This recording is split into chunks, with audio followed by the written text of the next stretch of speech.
now hand it off to Jeffrey Ross from University of Toronto's First Nation House for our land acknowledgements.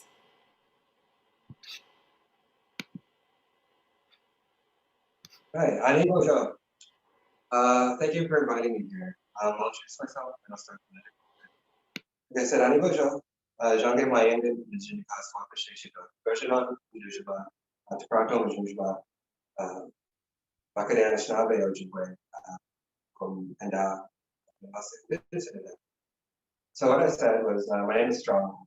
My name is also Joe Kyle on my status card. My mother's from Walpole Island, my home is from St. Vincent, resource center coordinator at the University of Toronto. So I curate a book collection that supports the Center for Indigenous Studies and the First Nations Act. My mandate makes sure that that book collection is reflects Indigenous values by Indigenous people for Indigenous people. I was asked to do a land acknowledgement, and I thought about that for a while.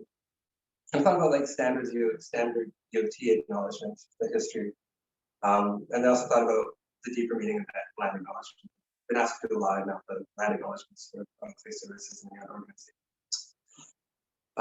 Am I loud enough? So, so what I invite you to do is to think about the land acknowledgements and the way in which you acknowledge the land and how you came to be. Historically, this place has been the Dishwood Once-Been territory. And because those treaties have been forgotten by many people, it doesn't mean that it needs to be forgotten any longer by yourselves or all the people that we invited to this place. The land acknowledgement to me would look much different than a land acknowledgement for you. And so U of T asked me to give you a land acknowledgement, but I can't give you or U of T a land acknowledgement because the land looks much different to me as a Haudenosaunee meaning. But what I can do is offer you some guidance. I can offer you that history to help you guide back to the original Nanos land and maybe help you understand your relationship to this territory and the Manitos. To me, my understanding from what I believe to be true from the old people, the elders and knowledge keepers, my grandmother and my mother, was that when Gajemnado lowered the first man here to this territory, because of the strict construction that everything we need here, in order for us to survive, is already here. And I always love that story, it's a simple story. And then listening to some elders last week, one of them was Gordon Wonderbuns, another one was Jim Dumont, listening to his creation stories. Leanne Stevens, I got to speak to last week, and also Murray Goodett. And so it's often reinforced that these stories often in my community. And so that land acknowledgement often talks about the way in which I respect this territory and everything that it offers in its abundance in order to feed me and my family. Now, this being Dishwood Once-Been territory means that we've offered this place that those settlers found with such great abundance. There was so much life here, and we opened up those doors in order to help us. Now, before the settlers here, we also had our own situations that we are on the way now, the Mississauga. And I want to share something with you that I learned last week, and I think it's really important. Is that the medicines think about us as much as we think about them. That means the land, the water, the tall standing people, the trees, the fish, that teach us about the stars. All the animals here. And as an Anishinaabe person, I take my direction from the Dodos. They're our first teachers. The land was our first teacher. It's our mother. And so the land acknowledgement to me would look much, much different. And when I put my Lackadam in the morning with say mom, I say, Miigwech Nemoshimeskizes. Now it's Mushomaskizes. Good morning, or good morning, sun, or good evening, moon. Thank you for shining on me today. That's the way in which I start my day. Being thankful for everything, for the food, the abundance here, and to share those things, and to be mindful and respectful of all those things I take care of. And that special relationship means that I always have to take something back. It's reciprocal. I want you to take a moment to think about this land or whatever territory you're in. And think about your relationship to that land. What brought you here? What brought your families here? How does this land sustain you? Are you taking care of the waters? Are you taking care of the Manitos? Are you taking care of your spirit? Are you taking care of the people around you? Do you examine that relationship? I love this territory because in my understanding of my 7 generations teachings, My ancestors left this place in such great abundance because of that great love from the Jesuit. And they wanted me to experience that great love as well.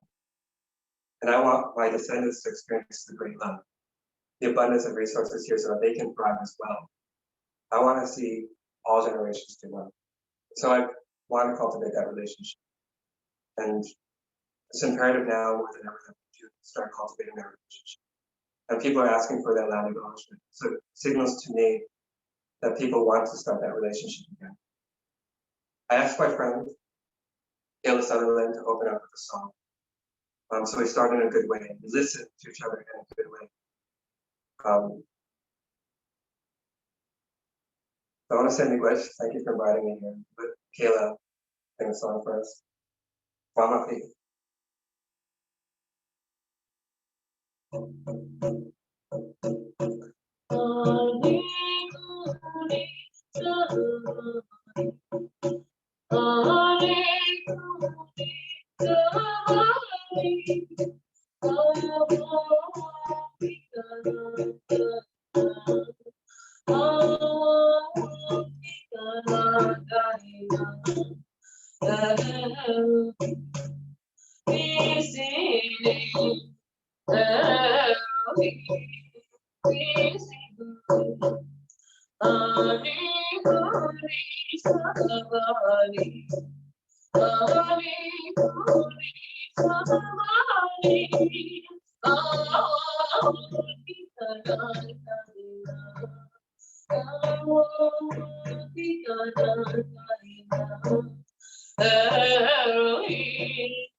Woo! All right. I'll turn it back over to you. Thank you so much to you both. Thank you so very much for that amazing introduction into our panel.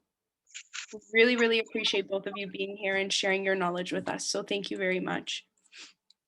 And for those of you who are new to us, Students for Shelters is a recognized student group operating on the U of T St. George campus. We're recognized through ULife and the University of Toronto Students' Union. The mission of our group is to encourage the school community to take local action and donate smaller items to organizations that are not always thought of, such as socks and feminine hygiene products. We also strive to participate in other forms of action to raise awareness and act in solidarity with those in need. Our community unites students from diverse backgrounds and brings them together under one common objective, which is helping others. And in turn, we hope to create a lasting impact on students and others' lives in a positive way. My name is Brianna, and my pronouns are she, her. I am a co-founder and co-president of Students for Shelters. ILLUMINATE is a series of panels occurring throughout the school year. The theme for this panel is COVID-19, and it's our 5th panel in the ILLUMINATE series. I hope to see you all again next month at our final one. Finally, I'd like to give a special thanks to everyone for attending. Hi, everyone. I'm Hannah, and my pronouns are she, her. I'm also one of the co-founders and co-presidents of Students for Shelters. I'm very glad to have the opportunity to have this insightful discussion tonight. And in advance, thank you to our panelists, executives, community members, and everyone for your hard work in helping us make tonight happen. And now I will pass it on to our moderator for this evening to introduce herself and to introduce our speakers. Hello, everyone. My name is Frances, and my pronouns are she, her. I'm the Vice President of Students for Shelters, and I'm incredibly excited to be here with you all today. I'm thrilled to be moderating our 5th panel already. Thank you to our executive team and all of our guests. So to begin our introductions, I'm going to start with Kathleen Smith, who is a part of Sanctuary Toronto. Kathleen has spent the past 4 years working, learning, and building friendships at Sanctuary, a community in downtown Toronto for people who are homeless and marginalized. Her day-to-day work includes providing direct support to members of the community, including visiting people in hospitals, helping people find and maintain housing, and offering people essential resources to survive outside. She has also been honored to have the opportunity to build deep friendships with leaders, elders, artists, and caregivers from the street community over cups of coffee on street corners, weekly homestyle Thursday dinners, and dance parties at community concerts. During the COVID-19 pandemic, Kathleen and her colleagues have taken an active role advocating for the rights, dignity, and safety of people without housing, including taking part in a lawsuit demanding that the City of Toronto ensure social distancing in all its shelters. Welcome, Kathleen. We're really excited to be with you here today. And next, I'm going to introduce Rebecca Rivers from Anduhyaun. Rebecca Rivers is an Anishinaabe Kwe woman living in Toronto. She is part of Anduhyaun's volunteer committee, and they work to raise awareness of the shelter and lead its fundraising efforts. Welcome, Rebecca. Finally, we have Dr. David Hulchanski. David Hulchanski is a professor of housing and community development at the University of Toronto's Factor Iwentash Faculty of Social Work, where he holds the endowed chair in housing. His PhD in urban planning from the University of Toronto, and his research is focused on housing, homelessness, neighborhoods, and community development. He is the principal investigator of the SSHRC funded Neighborhood Change Research Partnership focused on neighborhoods and socio-spatial change in Canadian cities with international comparisons. Thank you for being here today. So to begin, we're going to start with some general questions for our panel. Our first question is, would you be able to elaborate on the vision and mission of your organization or research? Whoever would like to take the floor first.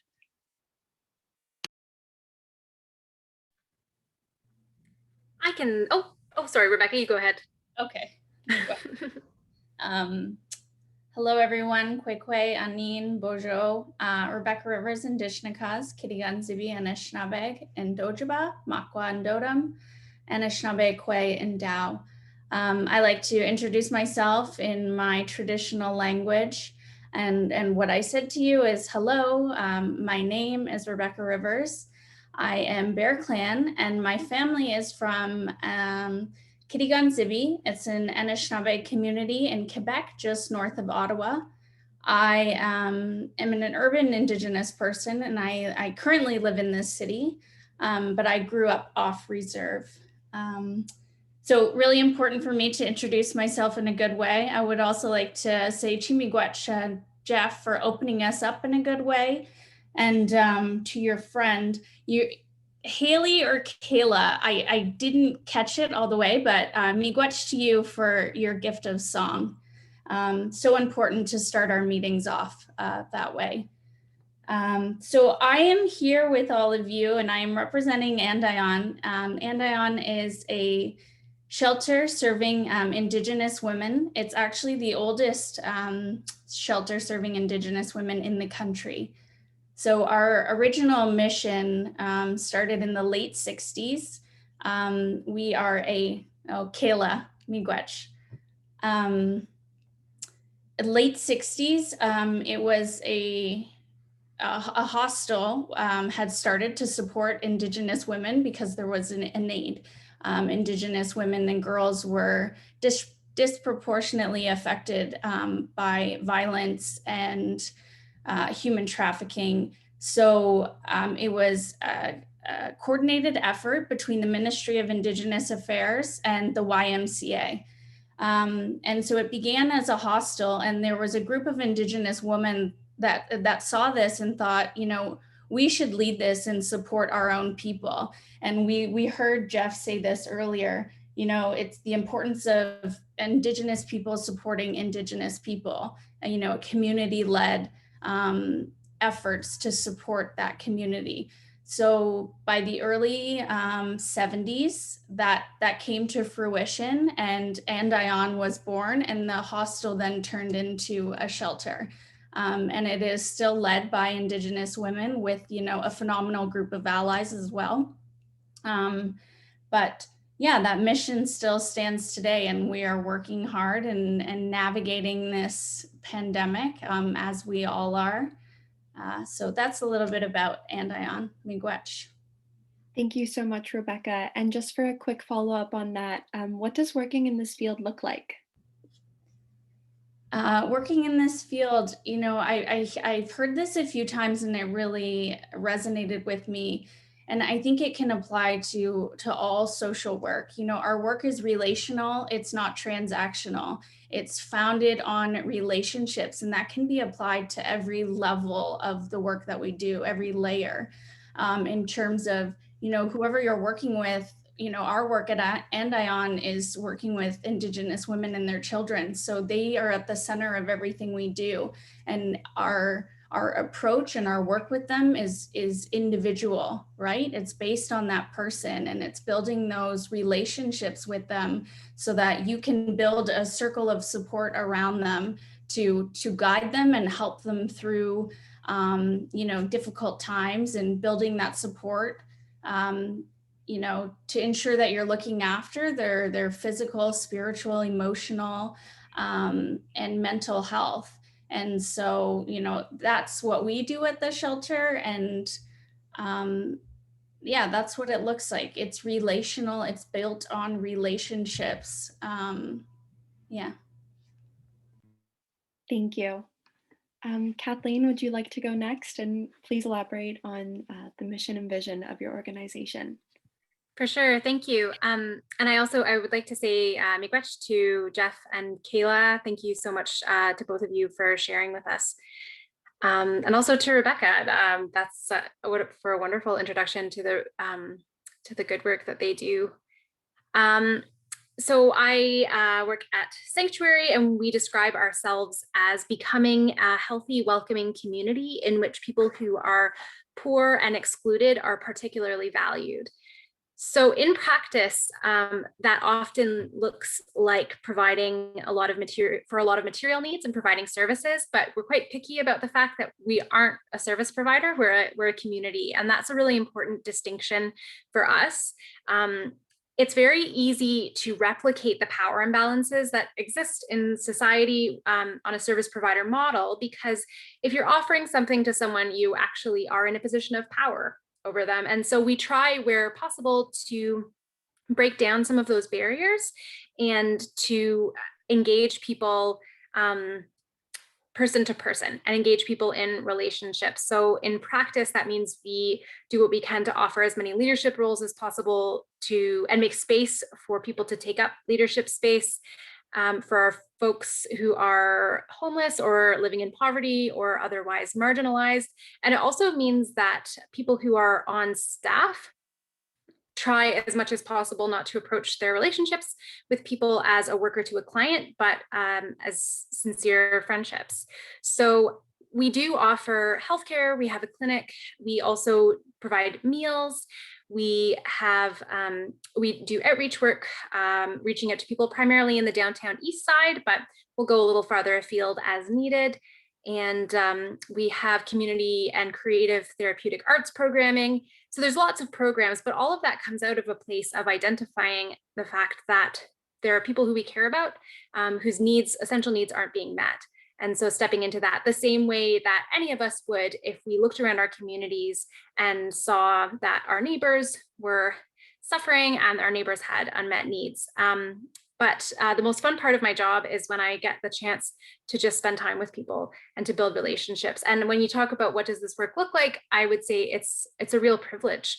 I've met some of the most interesting people I've ever known, brave, strong, courageous, funny, odd, all kinds of people, and been really privileged to be welcomed into their lives and to have been able to walk alongside them. Obviously, that's challenging a bit now during COVID. We're not really getting to see any of the people who are close to us, but even still, we've tried to maintain some of that really essential community spirit of our work. Thank you so much for that. It really seems like Sanctuary and your work kind of centers around genuine connections between people in your community. And same with Anduhyaun, Rebecca, as you mentioned, community building and being there for one another. So thank you, both of you. And now moving on to Professor Hulchanski, would you be able to elaborate on your research, please, and a bit of what you do? Yes, yeah, and a quick overview of what's going on. The hopeful or positive side is what you just heard from Kathleen and Rebecca, and in fact from you who organized this panel and what you're doing on campus. That is a way better way of doing things than we used to do them, either ignore or to warehouse people in some pretty bad ways. Now, the fact is, up until the 1980s, we had what all the literature referred to were homeless and transient men.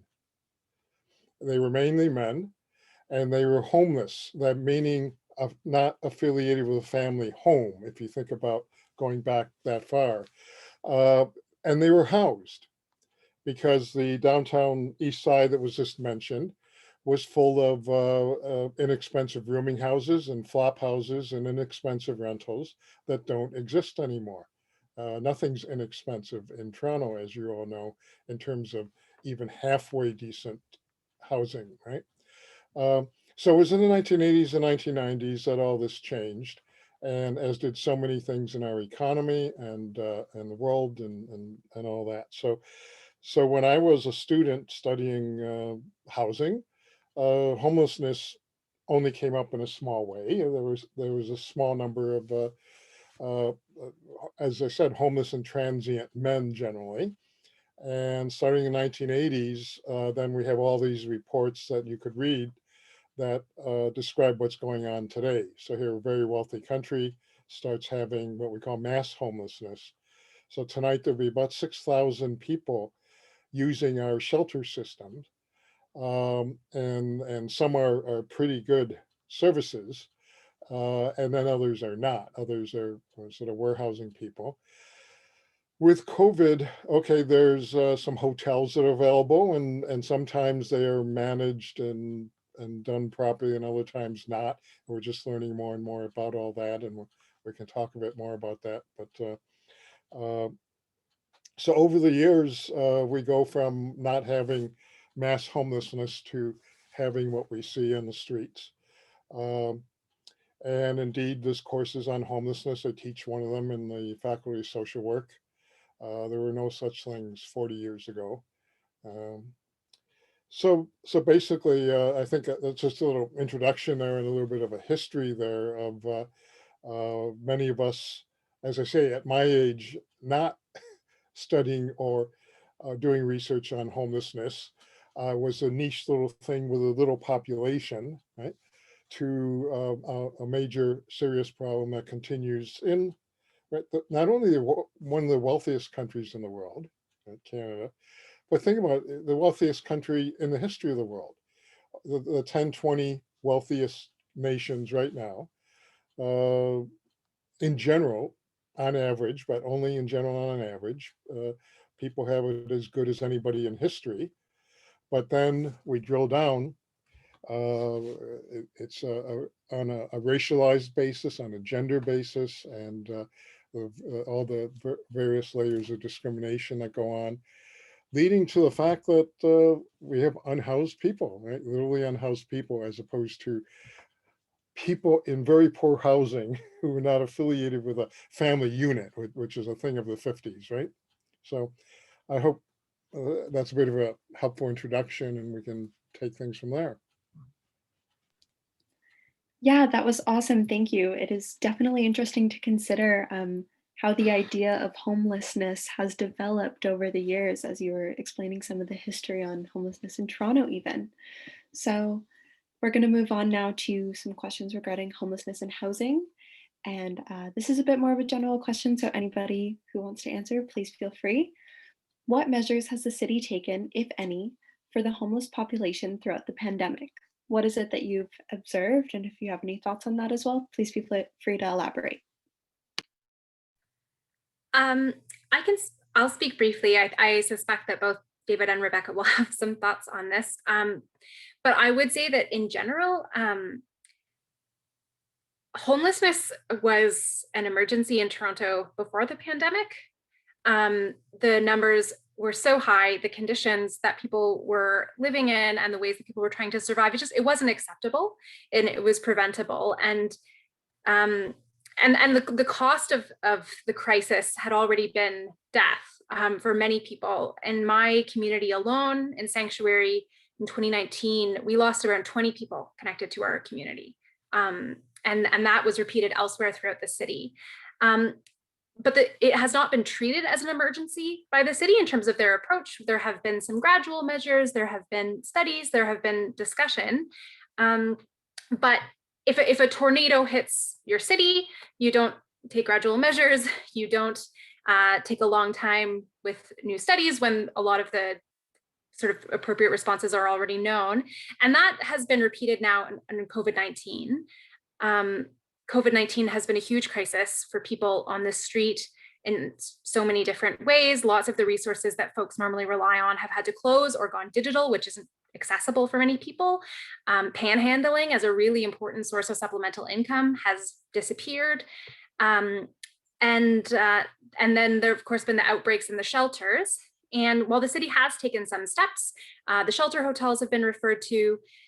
They've invested in modular housing more recently. On the whole, they have taken it fairly slowly and gradually, which under the circumstances has been far from enough. I don't know if David or Rebecca want to.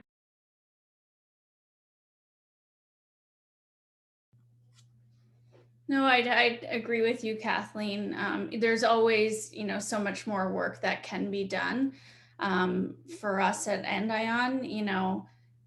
It's different for us because we work with Indigenous women and children that are fleeing violence. So we already have a limited number of beds and that we can support.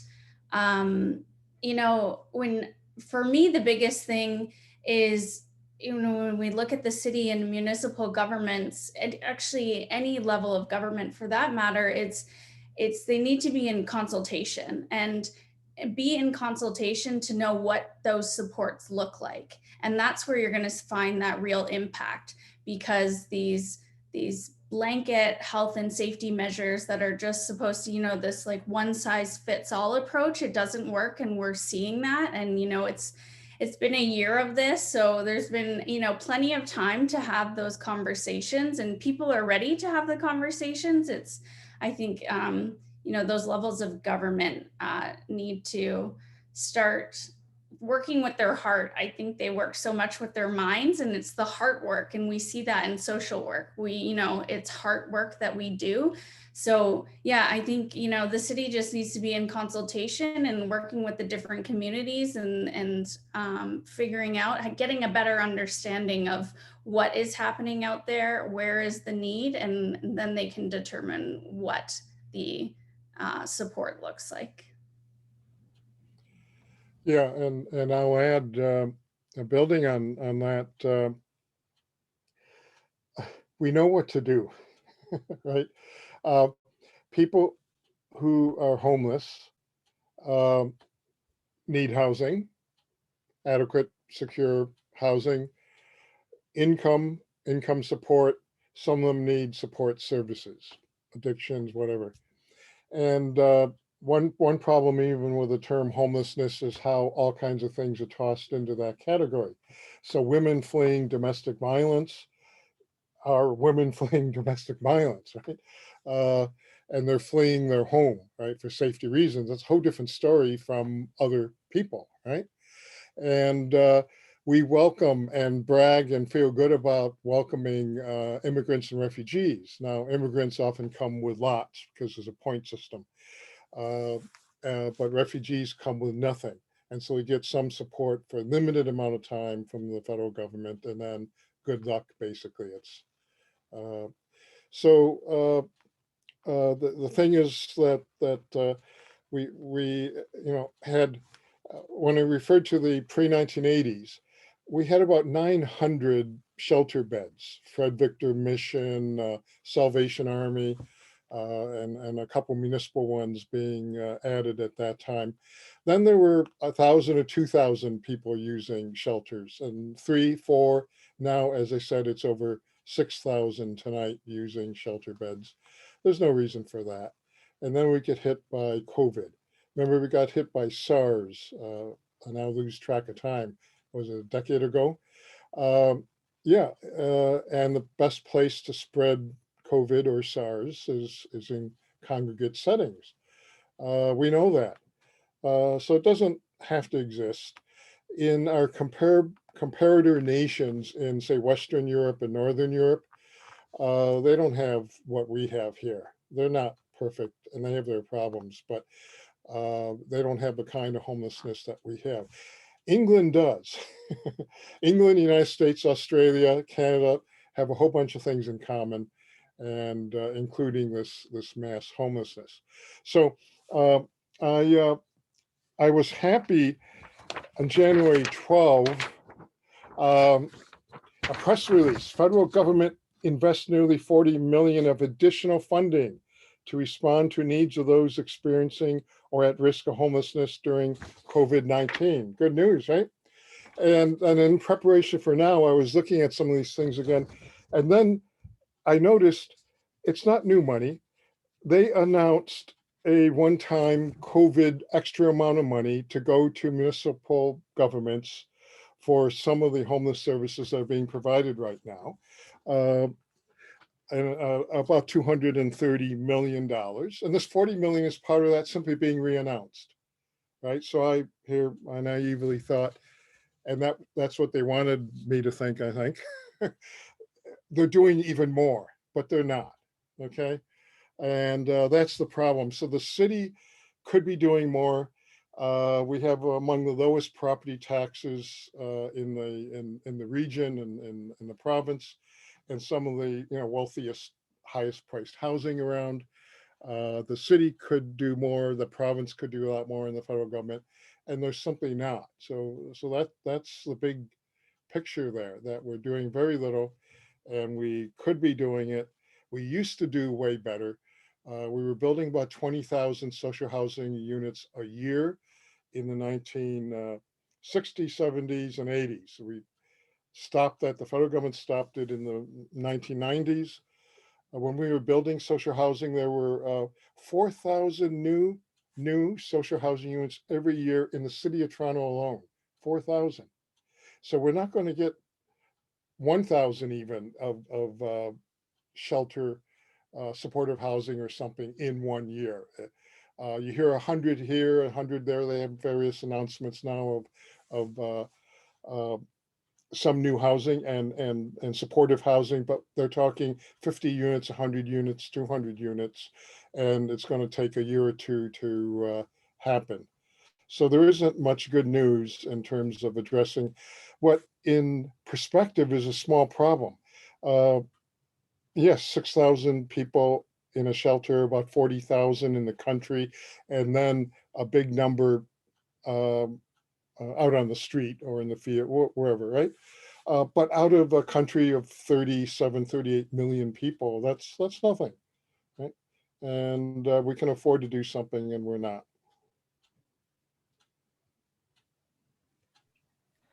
Well, thank you for that elaboration. It's definitely interesting it's saddening more so to consider how the pandemic has really exacerbated a lot of these housing issues and the hostility of the Toronto housing market as well. I think I read an article this morning dubbing it top 5 worst housing markets to live in. So expanding on a little bit of government policy in housing, although the government of Ontario has temporarily paused evictions during the pandemic, many tenants have reported that they have been evicted. Would you mind expanding on this legislature and some of the viable outcomes? Yes, I guess I'll begin there. And if, even the United States under, what do they refer to him as, that previous guy who was president, even under him, for public health reasons and using public health laws, they had a complete national prohibition on evictions. Of course, there's different footnotes and problems. And yes, you still have to pay your rent somehow in the future, but they have a very strict prohibition on evictions. And we had one for a while, and now there's something in place again, only for a little while. And these big corporate landlords have all their files ready to go. And so that's going to toss a lot of people out on the street again. So we could be doing it, but we don't, right? Real estate is sacred. If you own a house, you own a rental building, you're privileged. I mean, you are privileged, and you're extra privileged because you'll be protected or bailed out. Another thing I have at hand is the fact that the federal government, under its various COVID support spending for people, put $4.5 billion into a rent subsidy. Sound good, right? But that's for commercial rent. That's for businesses. So they're bailing out businesses and the commercial landlords. And then they say, well, residential rental housing is a provincial responsibility. But no, so they're passing the buck, okay? So there's a lot of money out there, both provincially and federally, and very little for the rental sector. You hear about higher vacancies and all that, and rents coming down a little bit, but not much. And they're mainly talking about the expensive condominiums that people are having trouble renting right now. Those coming down a little bit in rent. But things are not good out there and not getting any better. Again, there's not much good news on the policy front.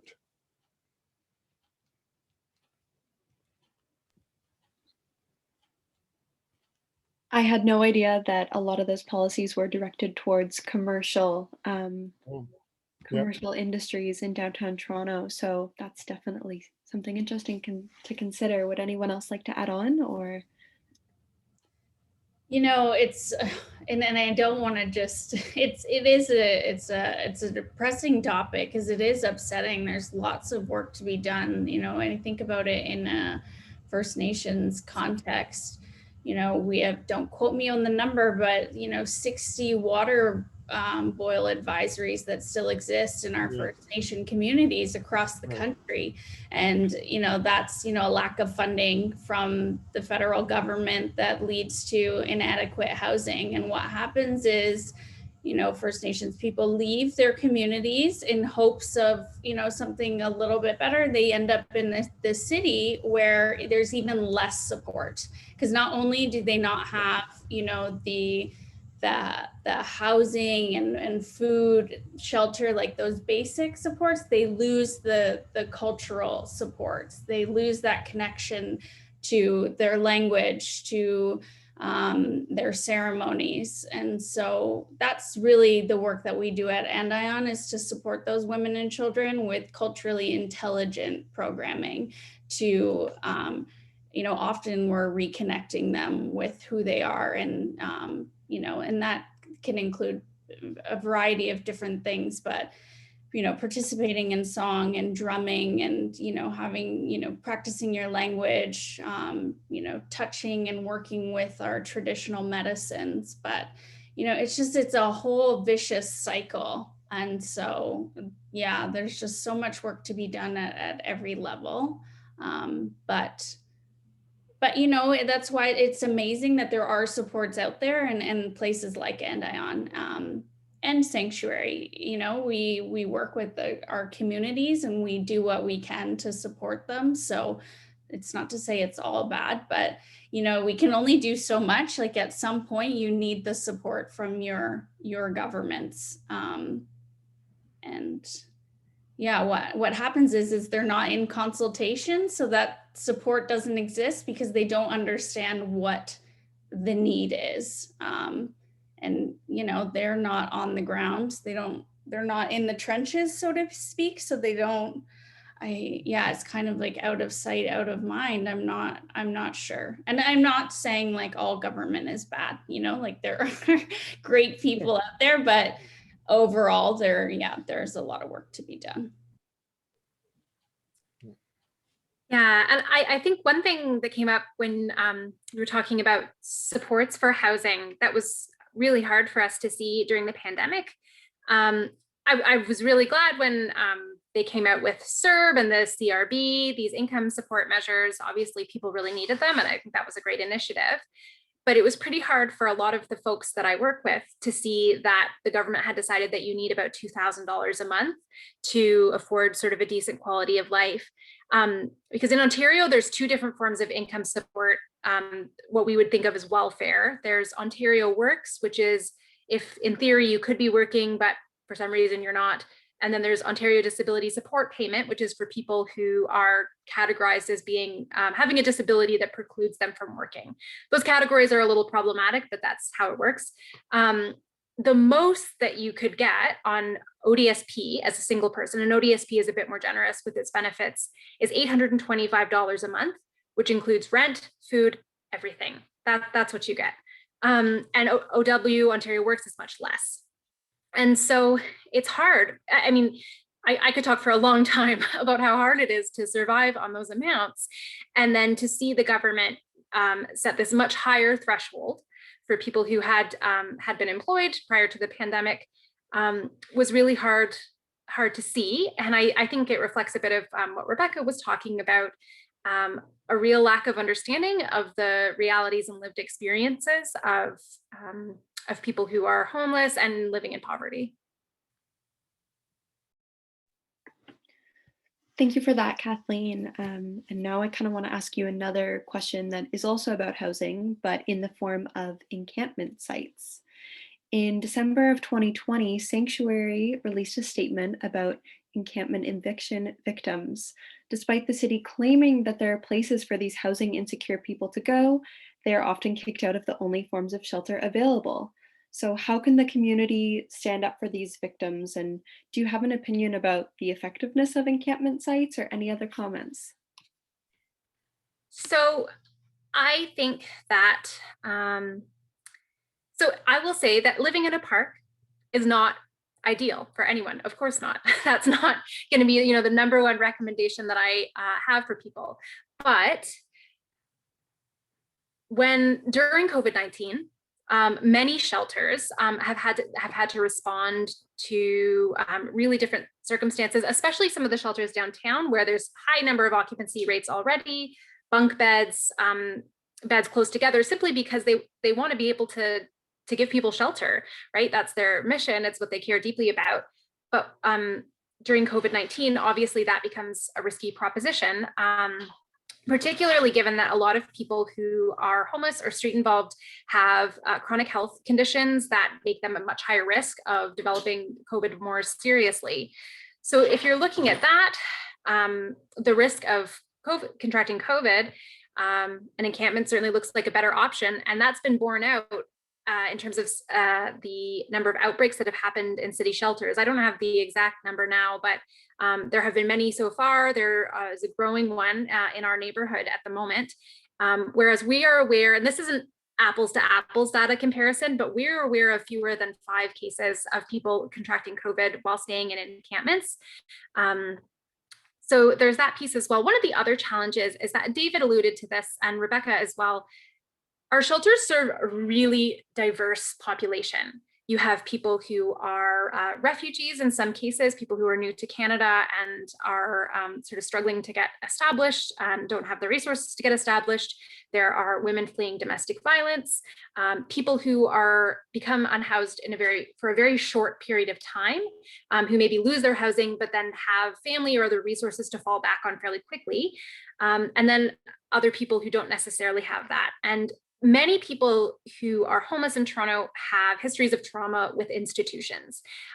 They may have been incarcerated at some time. They may have had traumatic experiences with hospitals. And so shelters for people in that position are often don't feel like a safe option. For other people, they are a fantastic resource, but particularly for people who have experiences of claustrophobia, who struggle being around many other people at the same time, who struggle with being around people they don't know, a shelter can feel like an option of last resort, and can feel really dangerous and sometimes be inaccessible, particularly for people with substance abuse issues. Shelters, for understandable reasons for health and safety of their staff, they do have to have some rules in place about substance use and substance possession. But for people with active addictions, that can make it really challenging. Particularly people with alcoholism, advanced alcoholism, you can experience seizures if you go too long without a drink, and that can be very dangerous. So, yeah, so often outside, although it is not an optimal option, can feel like the safest and the one where you have the most autonomy and the one where you have the most control over your settings. Encampment evictions they're evictions just like any other, right? You're moving someone out of their home, you're displacing them. And in many cases during these evictions, you are actually destroying their home. Parks ambassadors or police come down and cut down people's tents. We had someone who had their tent cut down while they were asleep inside them. Inside it. It was really traumatizing. People's things are taken away and thrown into the garbage. And I think really these encampment evictions have been a part of a broader approach by the city to homelessness, which is that we just don't want to see it. And we don't want people who are going to call and complain to us to see this so that the calls will stop. And that's not actually solving homelessness. That's just pushing people into more vulnerable situations where they might be more isolated, have less access to resources, and be really vulnerable. And like speaking honestly, I know of people who have been evicted from encampments, been forced into less safe living situations, and died as a result. These are costly, these policies.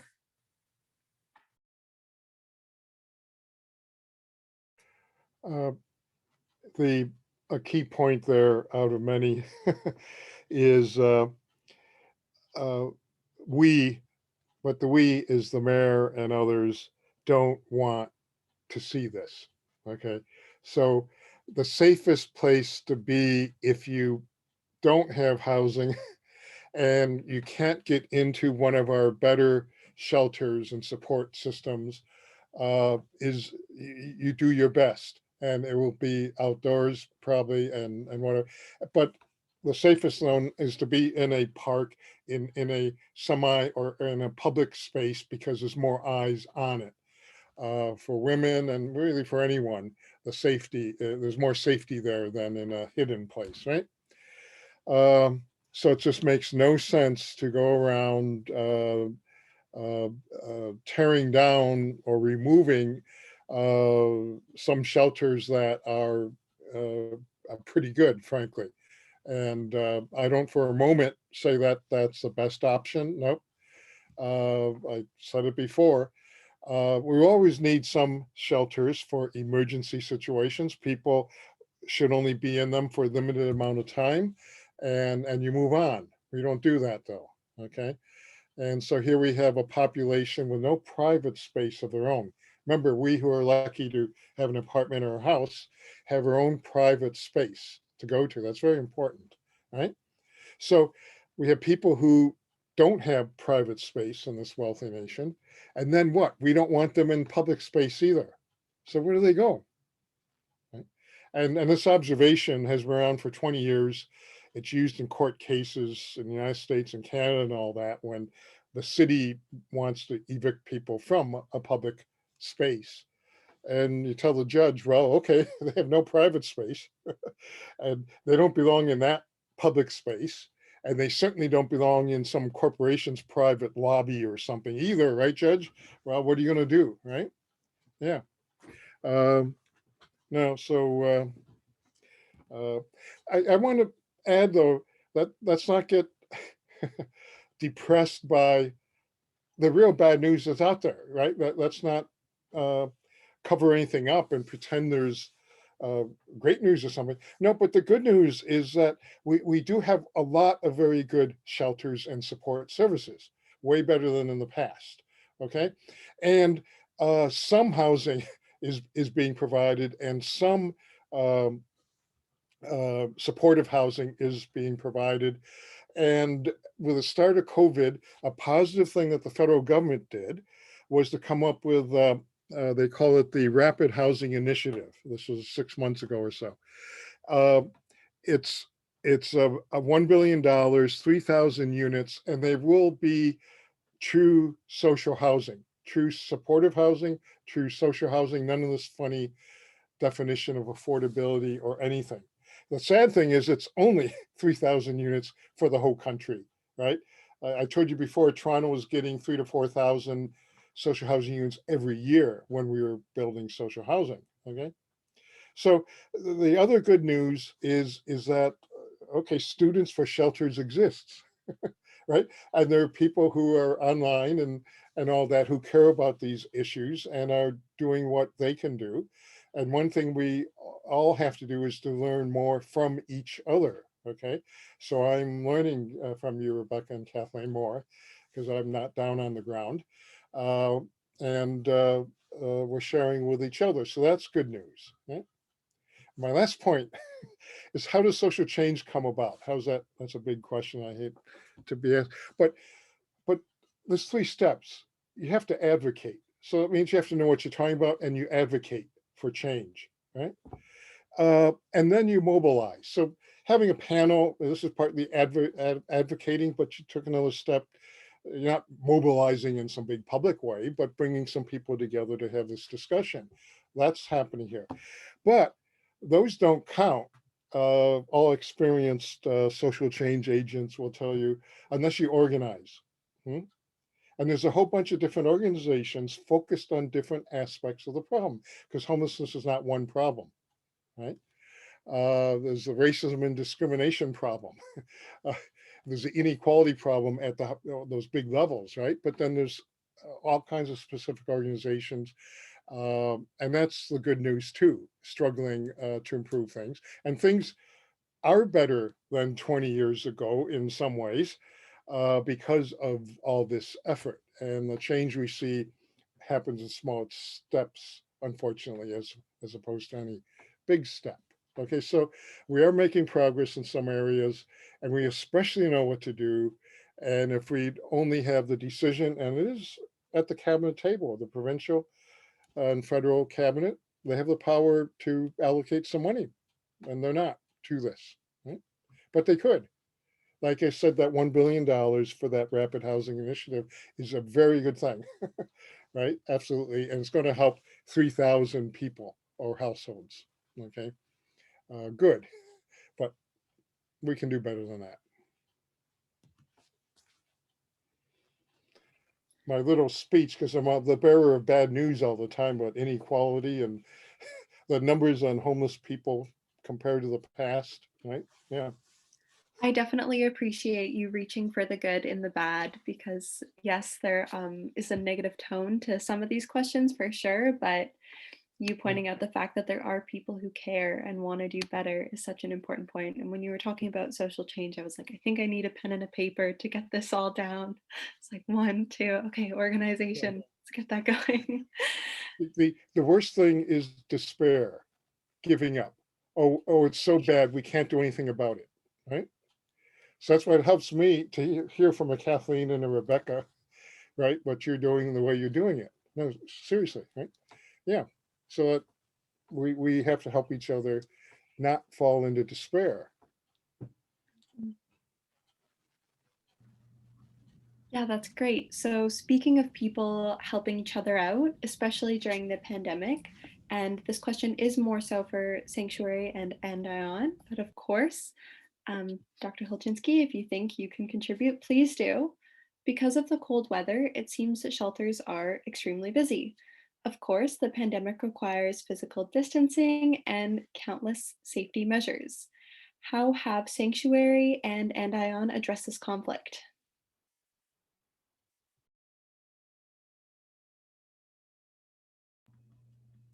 I mean, at Andion, right, the directives are ever changing. So we're constantly pivoting and doing what we can to practice social distancing. It becomes really strenuous.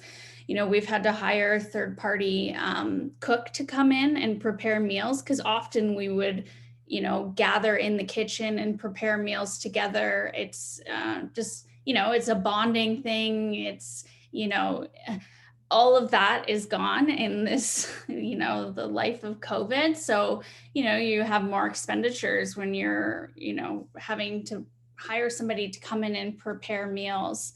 As far as even accepting donations, like we can't accept physical goods.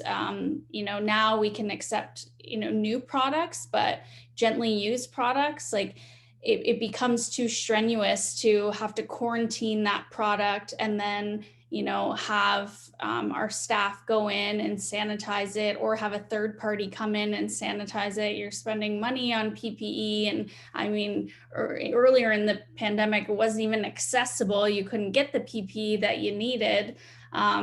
So I mean, things are ever changing, and I think, you know, we're getting used to just sitting on the edge of our seats, waiting for, you know, new directives to come in. And you know, we're all in this together, though, so you just have to take it as you go and do what you can to continue doing the good work. And you can't lose sight of, you know, why you're doing the work and the actual work. Like, so, you know, we're listening to the directives of health authorities, and we're being safe, of course, and protecting the women and children, because that is of utmost importance to us.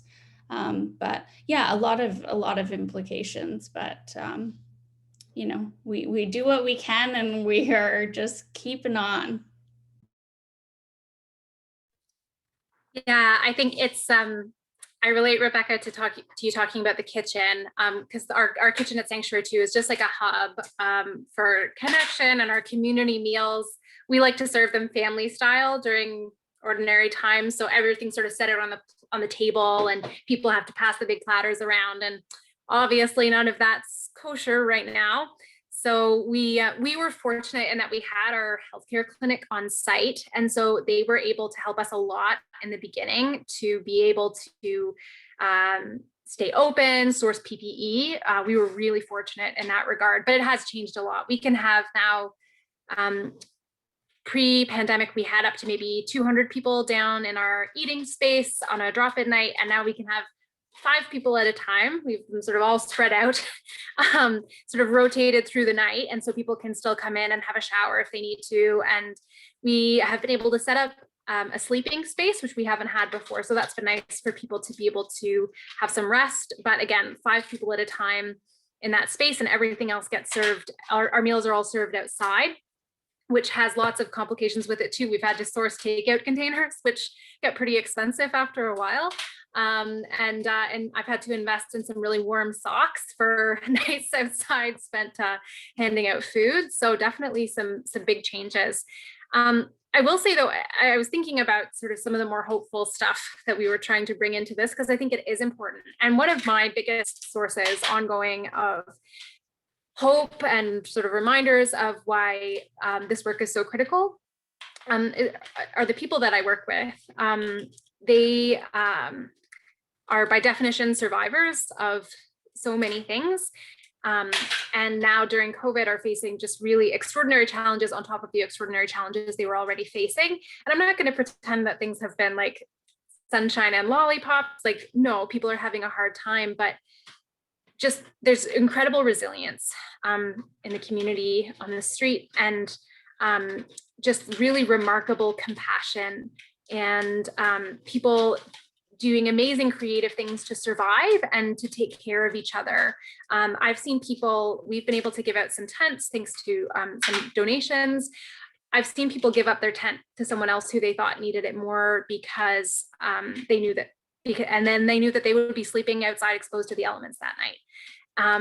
And that kind of generosity and strength reminds me that, first of all, that, you know, my friends are worth moving heaven and earth to help, and also that we can carry on. Yeah.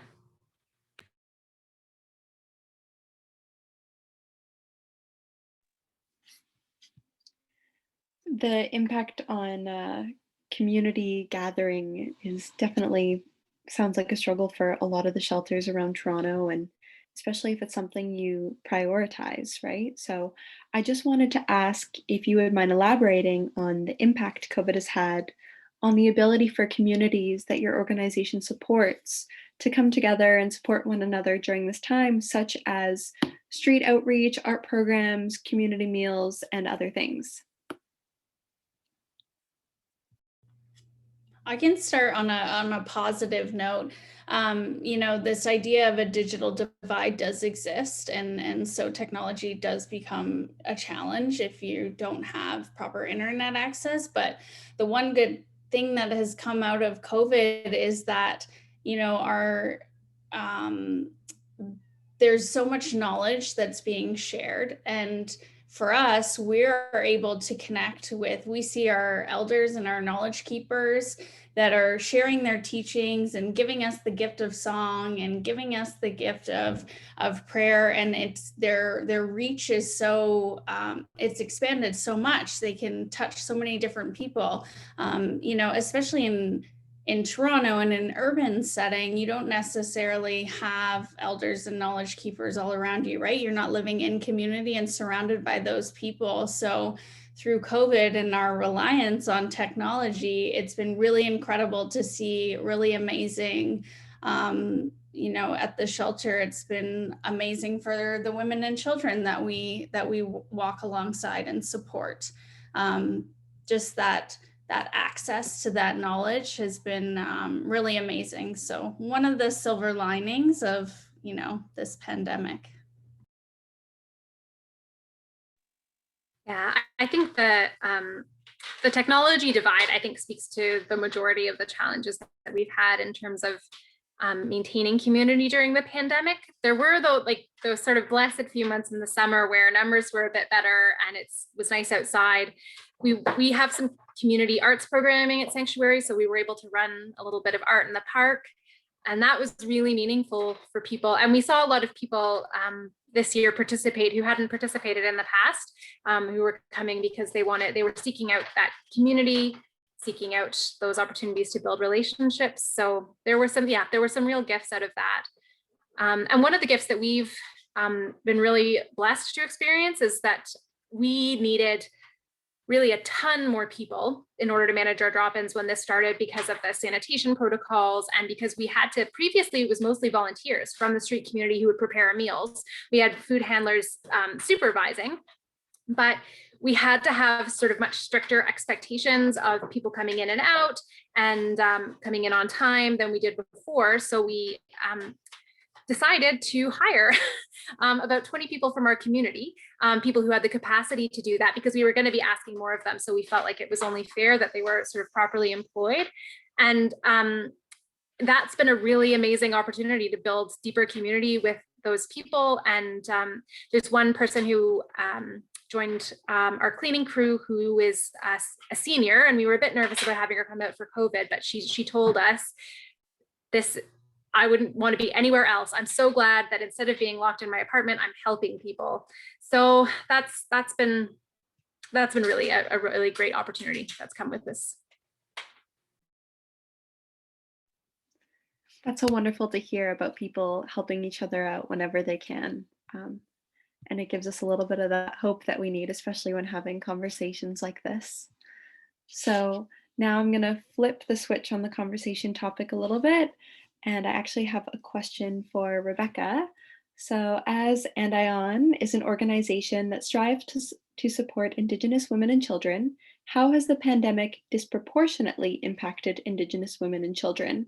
And furthermore, how has the pandemic impacted your organization's ability to support Indigenous women and children during this time? Well, I mean, rates of domestic violence have gone up, and that speaks like across the board. That's not just Indigenous women. So yeah, it's been tough, right? Because the demand goes up, you know, intake goes up. There's a huge need, and you want to be able to support everyone, right? Like it's hard to turn people away. It really is. You know, we have tremendous staff. Our residential counselors and our transition worker who have community connections, right? And that relational work that I was talking about earlier is that can apply to that level as well. Like they have good connections within our community to other organizations that they're able to work with women who are in need and put them in touch and make those referrals where necessary. So, you know, we really had to call upon those relationships that we've built, and having those good working relationships with other organizations has been critical. And thank goodness those were in place, because you really had to call upon them during this time. So yeah, because that's a part of our philosophy is, you know, forming that circle of care around the women and children, you know, work to our advantage. And that, you know, when we couldn't support somebody in the shelter because, you know, of social distancing, we were able to call upon our contacts and connections. So yeah, I mean, it's amazing. Everyone is really coming together and working together, which is awesome. But yeah, I would say, you know, there's the good and the bad. We have had to turn people away. That's just the reality of this world, this new reality that we're living in. But yeah, good, strong community connections that we've called upon, and they've, you know, everyone's turning up and showing up and helping out where they can.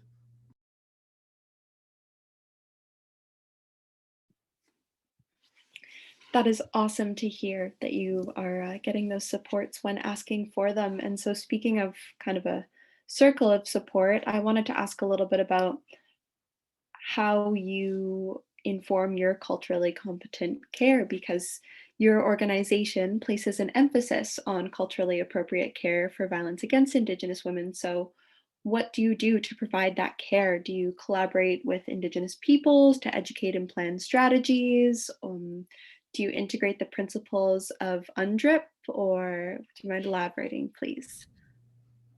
Yeah, it's based on the individual, right? And it can look very different for everyone, but because we're an organization that's led by Indigenous women, we, you know, it just happens at every level. That it's just culture is just a part of who we are.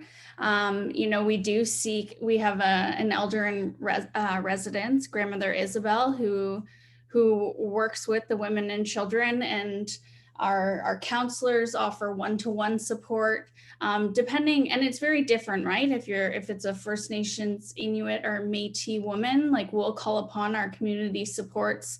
You know, we rely on Anishinaabe Health. Here in the city, we rely on friendship centers that do a great job of supporting urban First Nations people.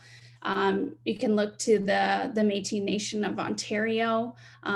They're a good resource and can make recommendations in terms of supporting that Métis individual. Yeah, we always just look at whatever the need is. If there's a mental health need, then it's supporting them with an Indigenous mental health care provider. So, you know, if it's, sorry, I'm losing my words here. But if it's, you know, if they have a youth who's in trouble with the law, then, you know, we have community supports that I do work at an Indigenous child wellbeing agency. And so one of our programs is working with Indigenous youth who are in trouble with the law. So, and we are connected to Anduhyaun. So again, it's those community supports and putting people in touch with the right people. And, you know, on an everyday basis, our programs, yeah, like I said before, it's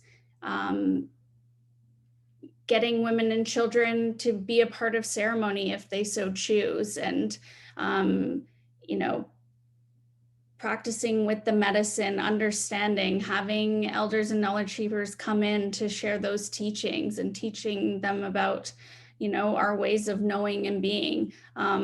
Yeah, that is what's healing to us as peoples, is learning, just reconnecting and learning about our culture and hearing our teachings.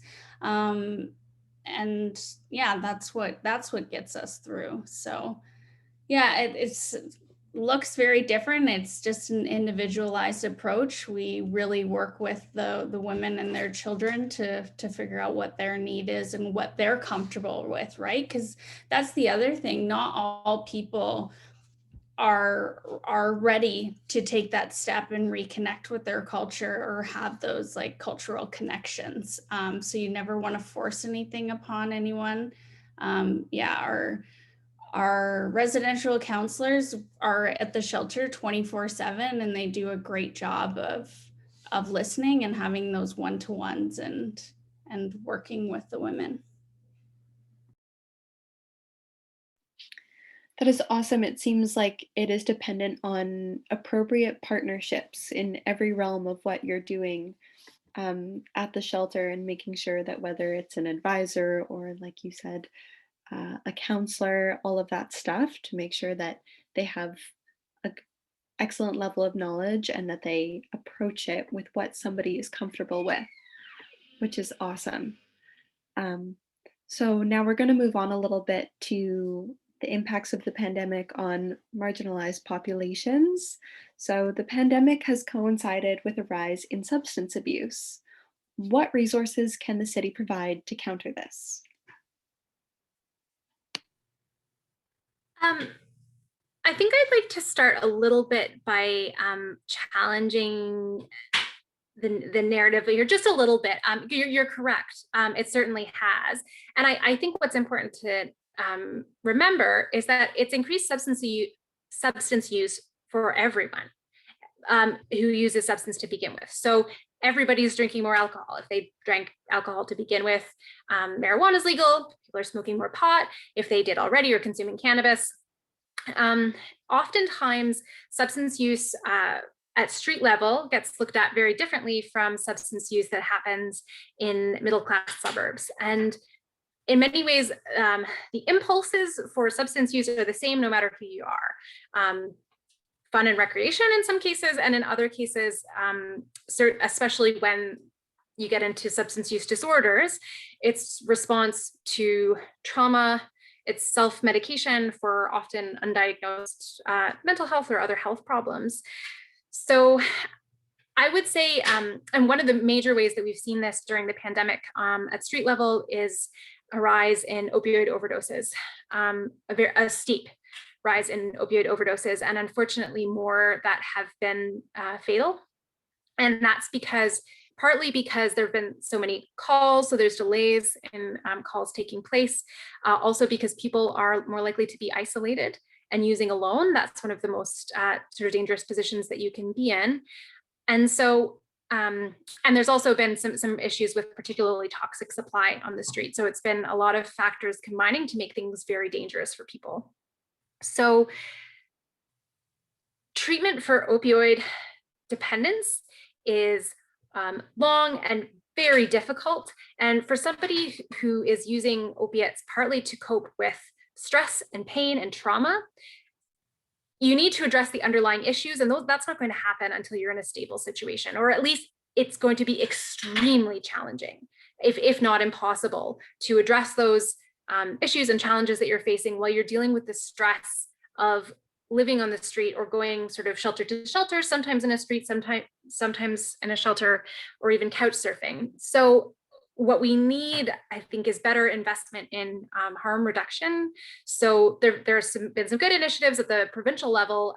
You can get naloxone in any drugstore across the province. You can go in, they'll train you how to use it. And naloxone, for people who don't know, is a drug that reverses an opioid overdose. It binds with the opioid receptors in your brain, I guess. I'm not a scientist, but it stops the overdose from happening. It stops the effect of the opiate in your body. So naloxone being accessible is really great, but we need to have more of it all over the place. More people need to understand what it is and sort of be able to use it. Also making services safe, services for people who use opiates safe and accessible. So one of the challenges with the hotel shelters is that they had to be implemented very quickly, which was good. But then sometimes there were issues with staff in those shelters who didn't understand harm reduction principles, who didn't understand opioid or drug use. So they were preventing people from visiting each other in their rooms, which meant that people were using alone. Some staff didn't know what naloxone was. They thought it was a street drug, and so they confiscated it. So those kinds of things, you can't have that. Yes, I agree, David. You need to be understanding the position where people are in. I think to Rebecca, the point that Rebecca's made a few times is you need to be in consultation with the people you're serving, understand what their needs are, understand what's realistic, and what good healthcare and support looks like for them in that moment.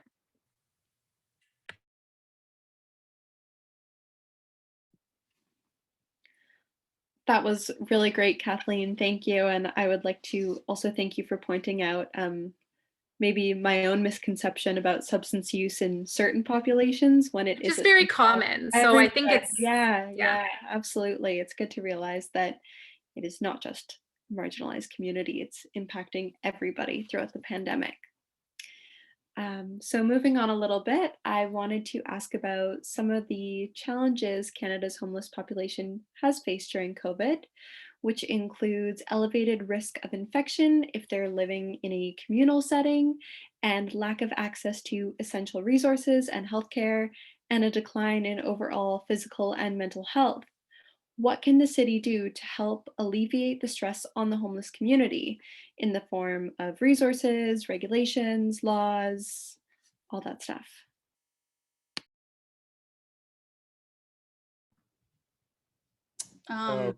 Go ahead. Go ahead. Well, no, I mean, that is such a crucial question. We touched on it before a bit, that we know what to do, and we're not doing it. And this is not a new problem. We had 6,000, nearly 6,000 people at the start of COVID, and right.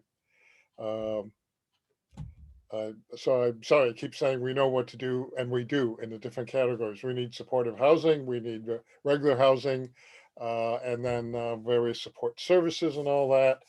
And in 2 or 3 years, there'll be a small number of people needing shelters. There'll still be women, sadly, fleeing domestic violence. There'll still be young people fleeing abusive home situations and all that, right? Who will temporarily need shelters and special kinds of supports, yes. But to have 6,000 people in the city shelters, and then COVID comes along, you're just asking for it. Some of you will know the name Kathy Crow, a nurse, a street nurse I've had the privilege of knowing and working with. She's been saying this, of course, since the 1980s, right? Having so many homeless people is a disaster. Kathy and others started a group once called the Toronto Disaster Relief Committee.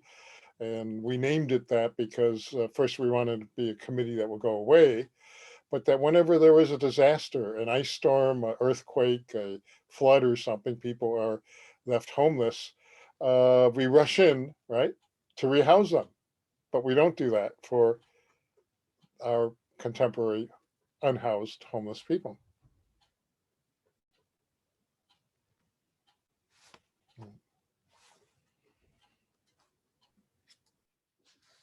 I'm thinking a lot about what you had said earlier about, with regards to social change and mobilization being number 2. And so, you know, when I think about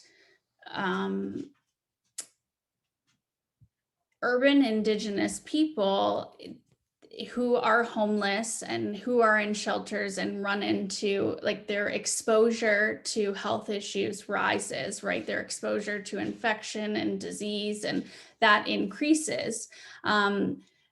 But, you know, and then there's this systemic racism that exists within hospitals, and this distrust that exists, you know, from years of colonization in the residential school system. Like, I could go on, but there's a lot of distrust out there. And so, you know, to serve Indigenous people in an urban setting, we look to Anishinaabe Health, who has done an amazing job. But that came out of the pandemic, right? And that funding came through because there was a need to do testing. So they were mobilized with the funding to be able to create these mobile clinics and go and test homeless people, Indigenous people, and basically drive through the streets of Toronto to do testing. But, you know, it's organizations like that need funding and support outside of a pandemic always, because that's where urban Indigenous people are going to go to. That's where we're comfortable. We want to be supported by our own people, right? It's that community supporting community. You know, we've seen in terms of, you know, now we're into this vaccine phase and the rollout of the vaccine. You know, there's a lot of great lessons to be learned. We've seen Orange, the air ambulance, have partnered with NAN and Sioux Lookout Health Authority, and it's going on. It's like they're doing such an amazing job. And why? Because it's community led, and it's community vaccinating community. So yeah, it's that mobilization piece, and we need that support.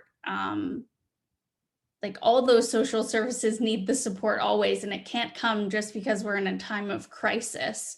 But because we have gone through this crisis, it's the follow-up after, and it's taking those good lessons learned and applying it going forward. So I'm hopeful to see that, you know, all of the good work that is happening now continues on when we're out on the other side of this pandemic.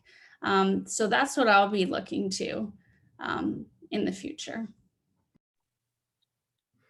I think, and it just in addition to what's already been said, which I fully agree with, I think that something that would make it a lot easier for people who are homeless to survive the pandemic, to maintain their mental and physical health, is that their presence in public spaces not be treated like the problem. I often think about the city's response to this sort of, if you cut your hand and then you bled a bit on the floor, the problem isn't that there's blood on the floor. The problem is that you cut your hand. And so the problem is that there isn't adequate housing for people. The problem is that, and we've talked about this a little bit, but there just aren't enough shelter spaces for people, even for people who want to access them, and shelters want to offer space, but they can't, they're full. So I think recognizing the real root problems. And I also just wanted to also boost Anishinaabe Health Toronto, because we've had opportunities to collaborate with them during the pandemic. They've run testing out of our building, which has been really great. And their work speaks so much to the value of being embedded in community and in relationship and understanding. So I gave the example before of the hotel shelter where someone was working there and didn't know what naloxone was, which for someone working at street level is like pretty unusual, because it's such a big part of life. Anishinaabe Health ran testing in our building, and they were able to test a bunch of people who never would have been able to get tested in the hospital, because their experiences with the healthcare system have been so traumatizing and so challenging. But they understood that. They understood that those are what those experiences have been, and they were able to speak to people in ways that was meaningful to them and accessible to them and safe. So I really think listening to voices at the grassroots and in community level is just so critical. Thank you, everybody, for your comments on that. Rebecca, I really liked you pointing out how the pandemic has brought a lot of attention to a pre-existing issue, and it will be interesting to see what happens when the pandemic begins to settle, where energy and resources will go after learning where more specific gaps are in the system and how it is greatly impacting so many people every day, all the time in Canada and around the world. And Kathleen, you talking about how I liked your metaphor for bleeding on the floor, cut in the hand, because it just goes to show that the problem isn't the people, the problem is that they don't have resources and support and housing to get to. So I want to talk a little bit more about housing, and I think maybe this question will be for Professor Hulchanski if he can answer this. Would you mind expanding on the fluctuations in the housing market we have seen since last March, and what are some of the impacts of this? Yeah, yeah. Uh, so you have the home ownership sector and house prices then for home ownership. And then you have rental, but that gets complicated because you have regular rental buildings or they're apartment buildings built as rental. But is it close to a third of rentals now are in condominiums where investors buy extra condo units to make money, right, and rent them out. So that's a different kind of rental. It's less secure because if the owner wants to sell the unit and somebody buys it and wants to live there, the tenant has to move out. See, that can't happen in a regular rental building. And then you have social housing, and people are pretty secure there. You don't get evicted easily or anything like that. So yeah, there's two dangers. There's when the house price inflation right now that you might have heard about, house prices going up and up.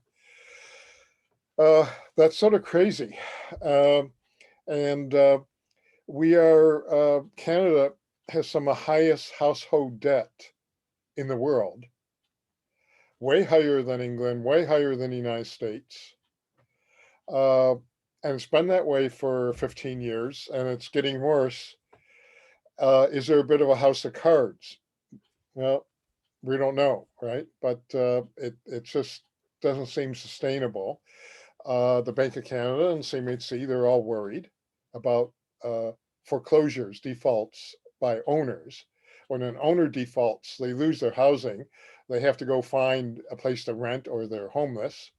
And financial institutions have to deal with that fact. And on the rental side, it's a similar but different problem. Yeah, so because there's more vacancies, why are there more vacancies? People can't pay the rent. So they begin doubling up with friends. Okay. Well, that doesn't help with COVID, right? With doubled up households, right? No.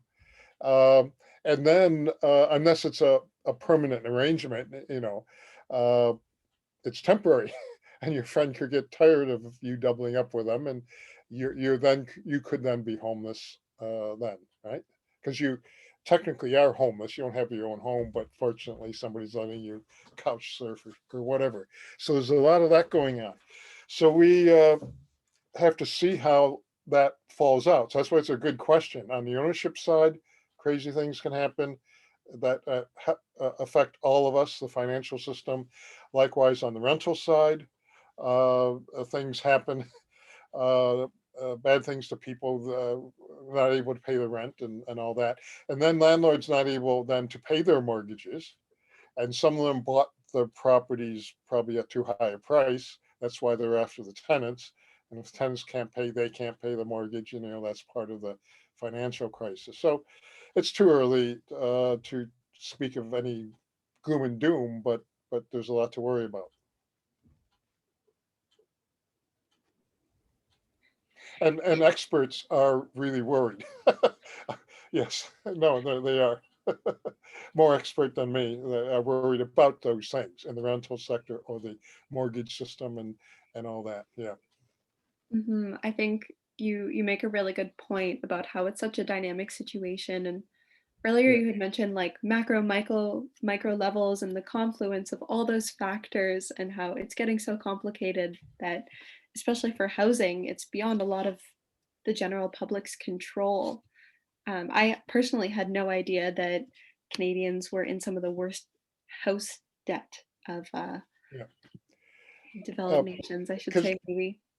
there's sort of good debt and bad debt. But a lot of renters, about half the renters have no assets. That means they have no savings.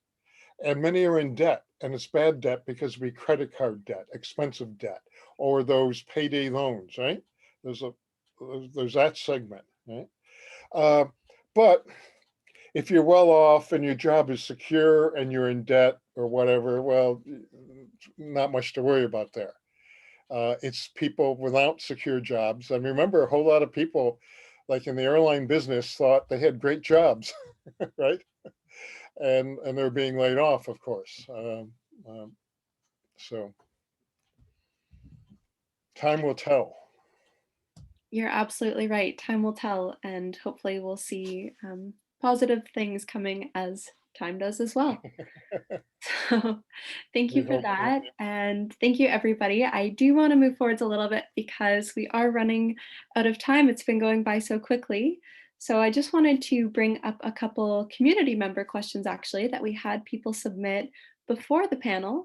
So this question is from Adriana, and she is wondering, what are ways people from the community can get involved?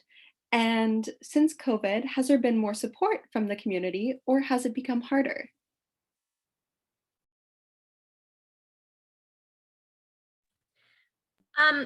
To the last part of the question, I would say a little bit of both.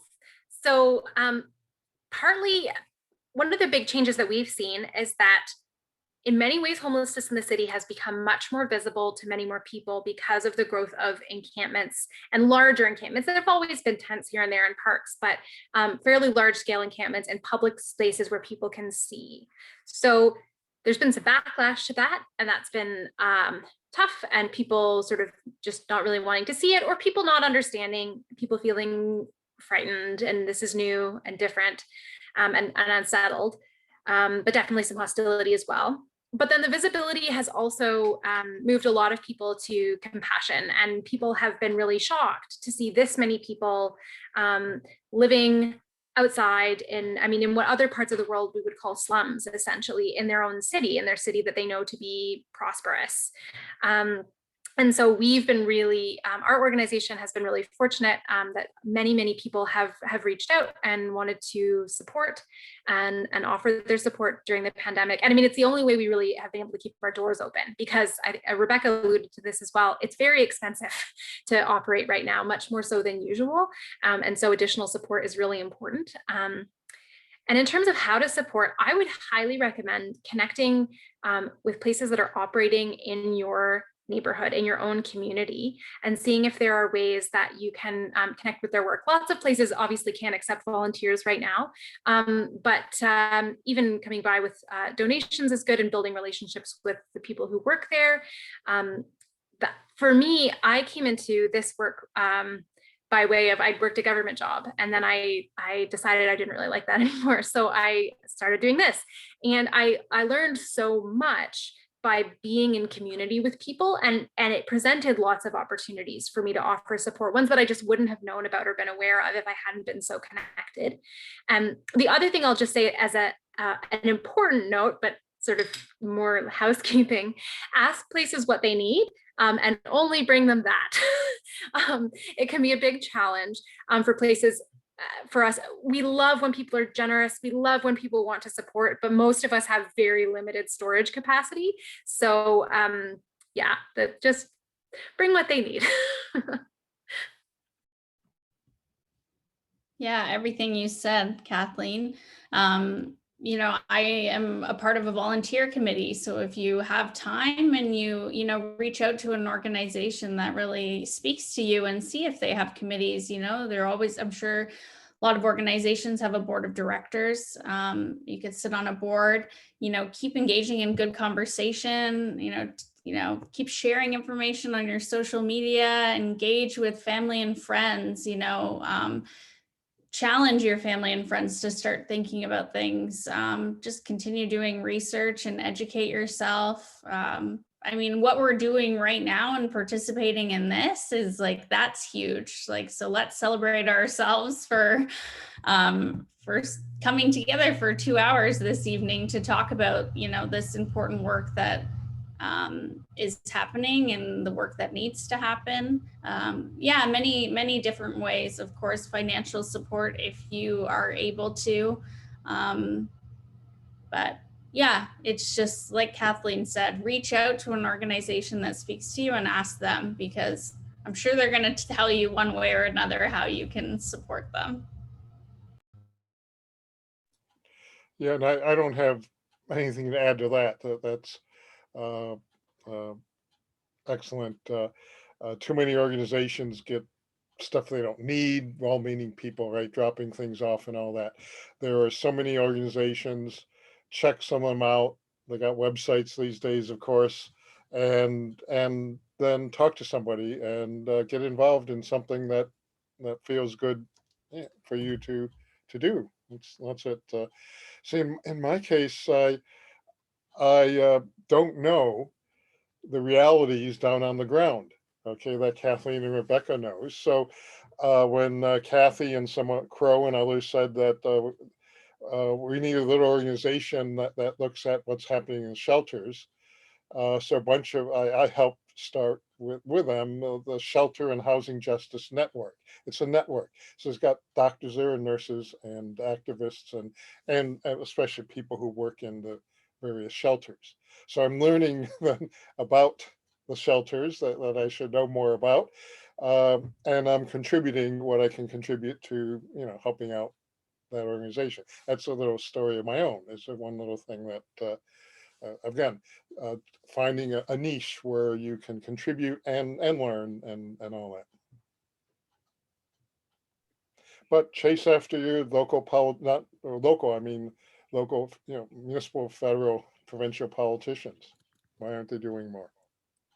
I don't take BS from them.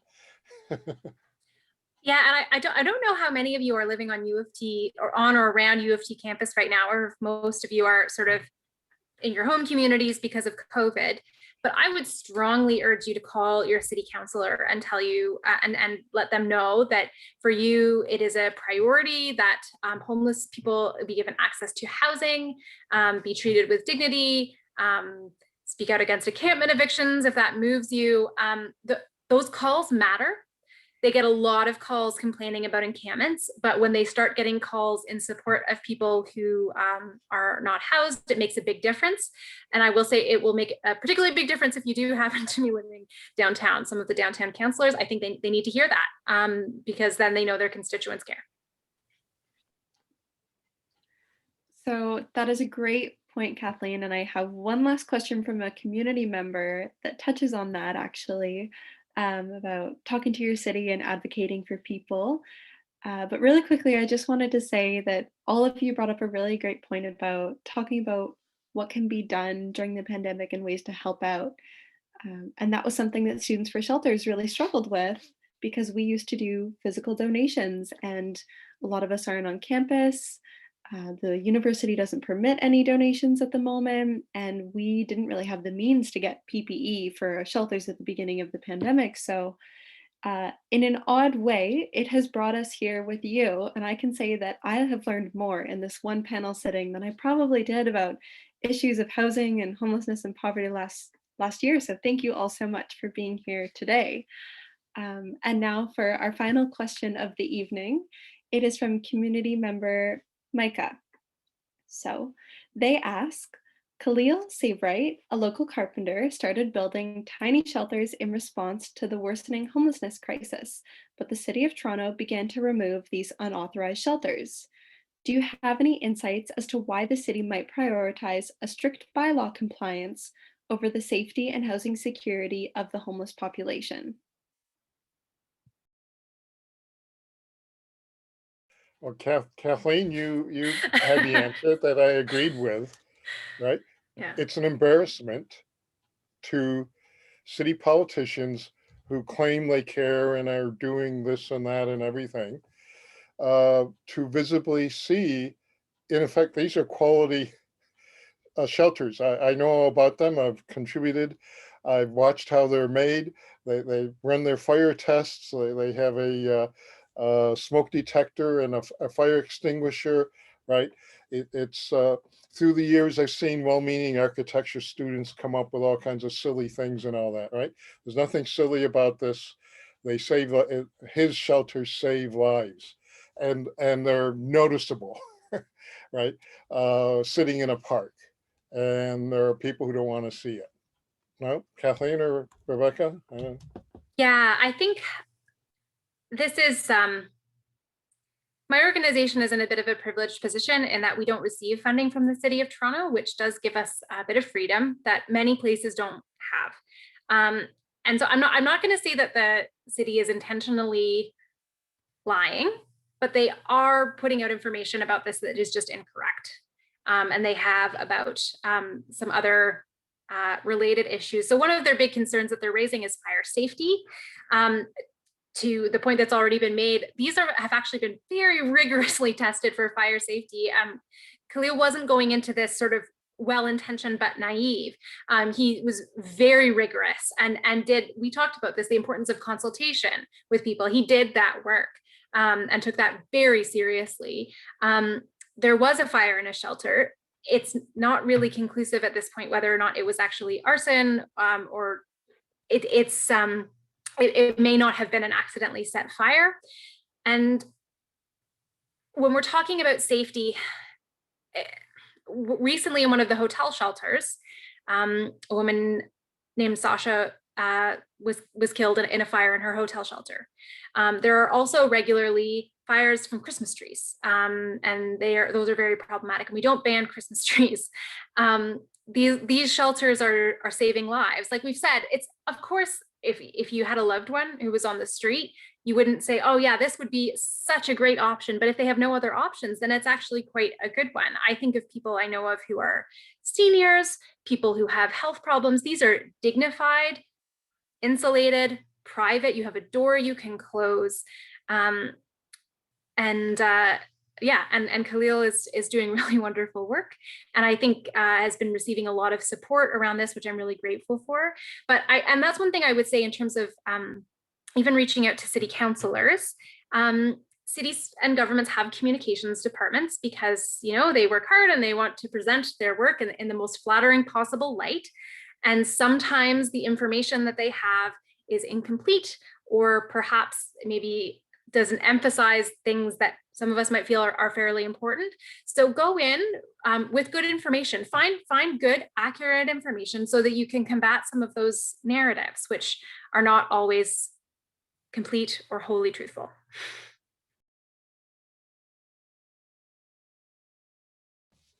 Happen to have it here. I don't know if you can see it. Toronto shelter system records deadliest year on record with 74 deaths in 2020, doubling of the year before. And these are not necessarily or any perhaps COVID deaths because there's COVID in the shelters, but right. The shelters are not safe places. People needing shelters need a lot of things, some of them, and they're not getting it, right? And so then you're going to tow away safe places to prevent frostbite and stuff like that. It's just totally silly, right? And the misinformation about maybe a fire, maybe not in one. There's a death in one, not one of Khalid's. I was part of an inquest looking into the death of someone in a ravine a couple of years ago, right? Those are tragedies, but they're few compared to what can go on in other situations. Thank you so much. And with that being said, unless there's anything else to add, that concludes our panel portion, and we'll move to our audience Q&A period. So thank you everybody for sharing your knowledge with us during those amazing, amazing 2 hours. That was absolutely wonderful. We're now going to begin the audience question period. And just as a reminder, we ask that you use the raise hand function to let us know you have a question to ask. And we'll call upon you in the order in which we see the hands go up.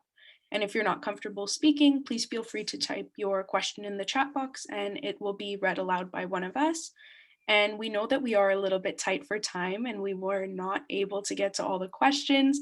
So if folks have any questions to ask right now that are pressing or that they're really interested in knowing the answer to, we'll take a few minutes to do so.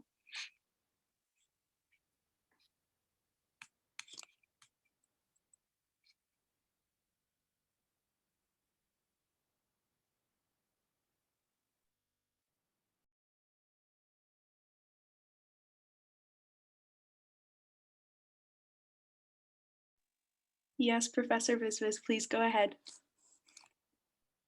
Hi, thank you so much for a wonderful evening, Rebecca, Kathleen, and David. I learnt so much. I just had a question, and I think in some ways your responses have already answered it, but the legacy of COVID, do you think it's going to change your work in dramatic ways, or maybe not? Because in listening to you this evening, one of the questions that I kept having is, how have things gotten so bad? And I think we've been kind of circling that answer. There are financial reasons, and in terms of what seems to be a neoliberal financial structure that David was getting at, a legacy of colonization, as Rebecca was suggesting, this unwillingness to engage with homelessness, a kind of social disconnection that Kathleen was getting at. I really like the way that Rebecca put it too, that heart work, right? We're just not, we don't have the time or the interest. I know that sounds harsh, but we're too busy doing other things. And one of the aspects of COVID that I've really noticed is it has put homelessness back in the foreground. But what I worry about is that it could potentially normalize it as a problem. And I find that there's this tendency to become desensitized. And what I was hopeful about in terms of the silver lining associated with COVID was that it could demystify homelessness, make us engage with it in a more personal, individual, and I guess productively emotional way. Do you see that happening, or I'm sorry to be, possibly pessimistic. Do you see us maybe lapsing back into a kind of resistance to wanting to see it again? I hope that question made sense.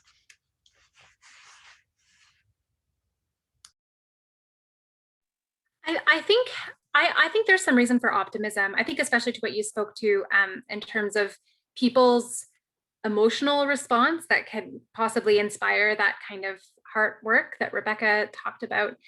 I think so. For a long time, there have been things like hostile architecture and things to prevent homeless people from being in public spaces, security guards walking people out of food courts, that kind of thing. That's happened, well, I don't know forever, but certainly as long as I've been aware. Now that COVID is happening, those sorts of actions have, I think it's just a lot starker what's actually going on, especially because these spaces aren't actually being used. The mall food courts are empty.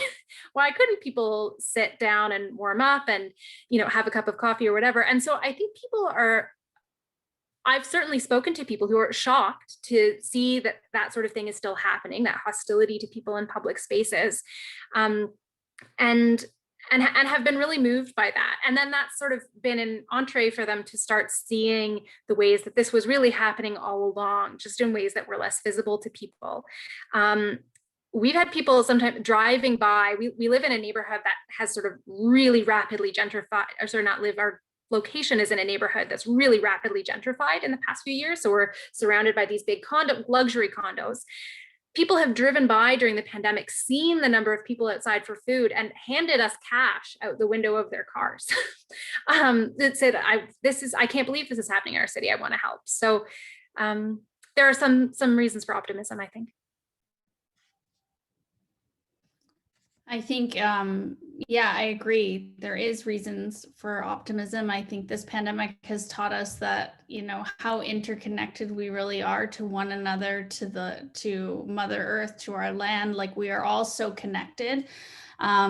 So I see that as being optimistic, that hopefully that, the issue of homelessness won't, it won't be normalized. I do think, though, that it is a fair point that you're bringing up, and we need, because we are aware of it, us that work and do work with shelters, like, I would like to see a huge public awareness campaign. Like, wouldn't it be great if we all joined forces and put in money and time and resources in educating the public? Because unfortunately, we cannot rely on our municipal governments to do that, because it's not on their agenda, and it's not been identified as a priority. So I think, that's the next step, is the work that we do, is taking it to that next level. And we all do work to educate within our own communities, but expanding that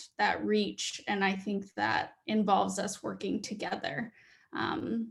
So yeah, I think just lots of work to be done. I hope that what you brought up, Vicki, doesn't happen, but because we're aware of it, I think it's our responsibility to address it and ensure that it doesn't happen. And I will generally agree. A crisis helps wake up more people. I have been following the better polls that are done periodically, and this is through 2 decades now. Canadians don't want this mass homelessness. And when they're given choices in a poll, this or that, spend money in this or that important thing, or housing for homeless people always comes out either at the top or closely at the top. It's a human thing. But to move governments that haven't been moved yet, that's the thing, right? And we are talking about the cabinet, the federal and provincial cabinet. Thank you so much. Well, nice meeting you. and the others.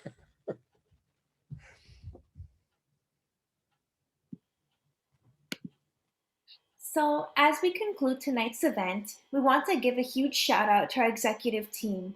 None of this could have been accomplished with your hard work and dedication. Our team has been working hard and planning these events since mid-July. Each of our executives has contributed so much to the ILLUMINATE series, from panel questions, promotional materials, outreach, planning, and the organization of notes and funding. This truly would not have been as successful without all of your help. Your work is extremely appreciated by Hannah, Francis, and myself. We also want to give a special thank you to our community members. Without your support and dedication to these events, they would have not been as powerful and successful as they have been. Also, I'd like to give a special thank you to our community members who prepared questions for tonight. We are going to be working to publish your questions and answers on our social media accounts to keep the conversation going. So from all of us, thank you for volunteering your time to these causes, and thank you for being an active community contributor. And I'll continue by saying, most definitely, we want to thank our amazing speakers, Kathleen from Sanctuary, Rebecca from Anduhyaun, and Dr. Hulchanski. Again, to the panelists, thank you so much for your work this evening and for working with us. We would also like to extend our thanks to Jeff Kayosh-Gross and Kayla and the University of Toronto First Nation House for joining us this evening and providing us with a land acknowledgement. We truly appreciate you being here. And I just want to add something else in also, as we have discussed this situation during our panel discussion, and our panelists have done an absolutely wonderful job stressing upon organization and mobilization. We encourage you all to take a look at our social media pages at S4S U of T to take a look at our recent demand of action from the City of Toronto to demand the revocation of the injunctions to Toronto tiny shelters. The link to the resources and templates and petitions are available via our link tree as well, and I'll share these into the chat right now for those who are interested in reading our call to action and signing any petitions, sending emails. there's an accessibility form where you can find out who your counselor is, or whoever you want to contact. So all that information is there. And again, thank you everyone for being here with us and contributing greatly to this conversation. Have an amazing evening. Thank you, everyone. Good night. Thank you, everyone. It was so nice speaking with you this evening. Miigwech for having me. Thank you all. It was a wonderful event and you did a great job. It was organized flawlessly. So miigwech for considering Anduhyaun, and I appreciate the conversations this evening. Yeah, Thank very you. professional 2 hours. Thank you. Yeah, good Yeah. discussion. Yeah, really beautifully organized. And it just, yeah, really wonderful to see so many people engaging with this, and so many people in the university community especially. Really, really wonderful to see, and you all did a beautiful job. Thank you, guys. It means a Thank lot. you so much. It was a pleasure. Take care, everybody. Stay Take safe. care. Bye. Amati.